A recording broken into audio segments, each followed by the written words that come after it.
جميل جميل.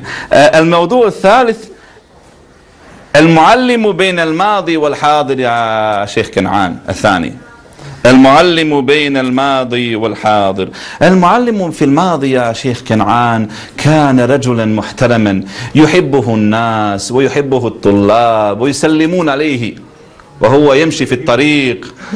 أما اليوم المعلم لا يحبه الناس ولا يحبه الطلاب ولا يسلمون عليه. قديما كان الناس يدعون لمدرسهم، يدعون لمدرسهم، حتى أن النبي صلى الله عليه وسلم دعا للمدرس، دعا للمدرس، دعا الله مدرس.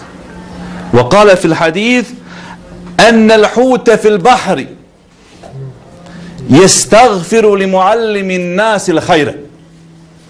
السمكة الحوت كت في البحر يستغفر لمعلم الناس الخير. كان الناس قديما يدعون لمدرسهم، اللهم اغفر له، اللهم ارحمه، اللهم.